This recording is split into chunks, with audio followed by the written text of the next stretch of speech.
안녕하세요. 실천경영연구소 소장 백금기입니다. 저는 중증 지체장애인입니다. 그래서 많은 사람들이 물어보죠. 어쩌다가 장애인이 됐냐고요. 과거에는 그런 질문이 너무너무 싫었어요. 하지만 지금은 이렇게 웃으면서 편안하게 얘기를 할 수가 있죠. 그 이유를 살펴보니 이런 것 같아요. 장애로 살아가지만 이루고 싶고 하고 싶은 간절한 목표가 있었고 그 목표를 위해서 후회 없이 살면서 많은 것들을 이뤘기 때문이 아닐까 싶어요. 1992년도니까 28년 전 제가 20살 때였어요. 전기 일을 했죠. 고압 전기 일을 했어요. 전봇대 위에서 고압 전기 작업을 했죠. 열심히 작업하던 중에 22,900V 전기에 감전이 되면서 장애인이 됐죠. 장애 정도는 정말로 심각한 상태죠.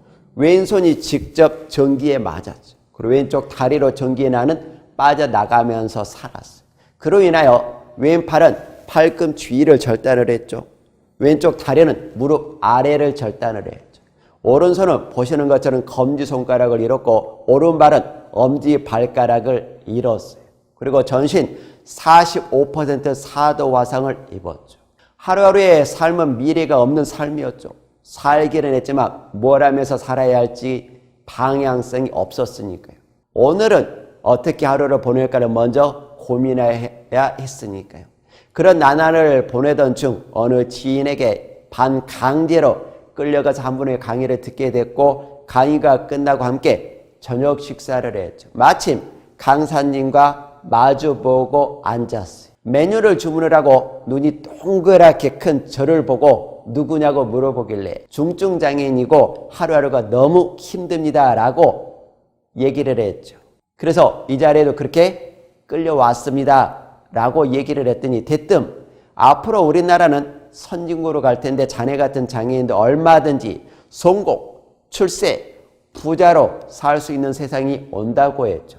그런데 그때 당시 그 말은 믿을 수가 없었어요. 이유야 뻔하지 않겠습니까? 장애로 살아가는 것이 너무나도 힘들고 싫었으니까요.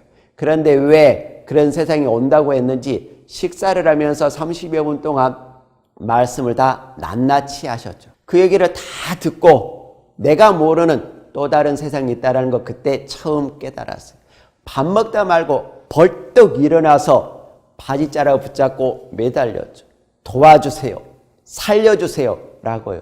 이 장애인으로 살면서 병신 소리 들으면서 살아가는 것이 너무너무 무섭고 힘들었으니까 그래서 도와주세요 라고 매달렸더니 명함첩에서 명함을 한 장 꺼내주면서 이렇게 얘기했죠. 그런 장애의 몸으로 죽을 때까지 하고 싶은 것이 무엇인지 찾아서 메일로 제출하라고 했죠. 그래서 몇 날 며칠을 고민하다가 제가 했던 행동이 있는데 그 행동이 바로 공부하러 다녔습니다. 정치, 경제, 사회, 문화, 교육 등 다양하게요.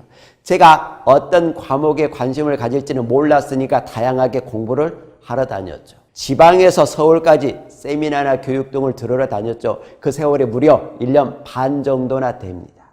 1년 반 정도를 보고 듣고 체험하면서 제출했던 숙제가 바로 나는 이 시대 최고의 동기부여 강사가 된다였어요. 동기부여 강사가 되겠다고 다짐했던 부분은 강사 자체의 매력을 느꼈기 때문이죠. 그리고 또한 내 얘기를 하면 충분할 것 같아서 다짐을 했죠.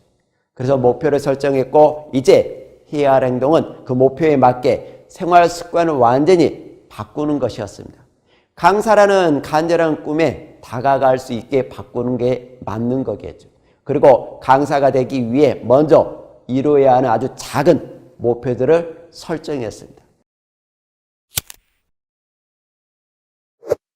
첫째, 일어나는 시간을 앞당겼죠. 무려 새벽 4시 50분까지 앞당겼죠.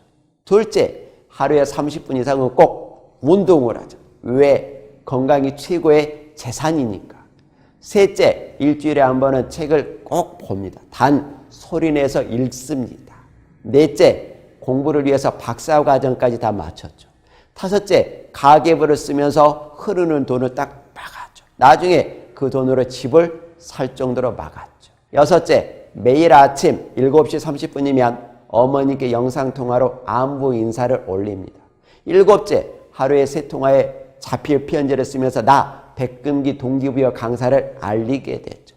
8째, 하루에 한 번은 강의를 연습을 합니다. 강의가 없는 날은 혼자 스스로 거울을 보면서 강의 연습을 꾸준하게 하는 거죠. 9째, 하루의 마감은 일기를 쓰면서 마무리를 짓습니다. 10번째, 매년 한 권의 책을 냈다라는 거죠. 물론 힘들고 어려워서 때려치우고 싶을 때도 있었죠. 그때 저는 마음을 다잡을 수 있는 저만의 방법을 썼어요.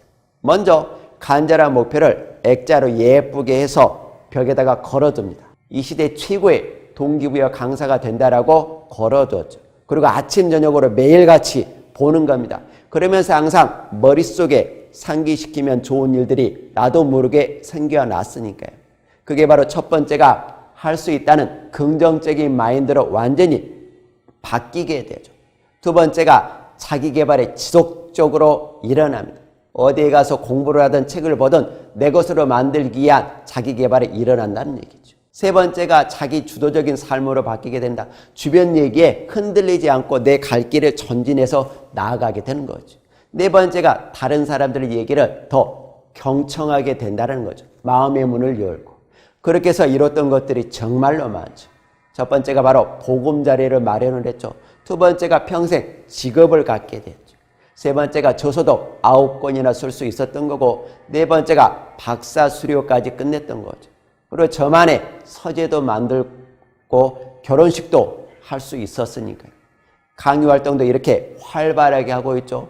또한 백두산과 한라산을 등반했던 경험도 있습니다.